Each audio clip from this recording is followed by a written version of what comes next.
গুরুতর আহত তটিনী। মাথায় গুরুতর আঘাত পেয়েছেন ছোট পর্দার জনপ্রিয় অভিনেত্রী তানজিম সায়ারা তটিনী। একটি নাটকের শুটিং স্পটে তিনি আহত হয়েছেন।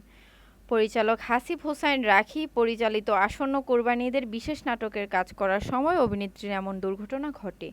নাটকের শুটিং চলছিল চট্টগ্রামে। সেই শুটিং স্পটেই রোববার সন্ধ্যায় আহত হন তটিনী। সংবাদ মাধ্যমে তটিনীর আহত হওয়ার খবর নিশ্চিত করেছেন তার সহশিল্পী অভিনেতা তৌসিফ মাহবুব।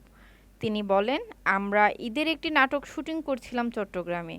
রোববার সন্ধ্যায় সেটের একটি লাইট স্ট্যান্ড তটিনীর মাথার উপর পড়ে। এতে মাথায় চোট পায় তটিনী। তৌসিফ আরও বলেন, এ দুর্ঘটনা ঘটার পর সঙ্গে সঙ্গেই তাকে হাসপাতালে নিয়ে যাই।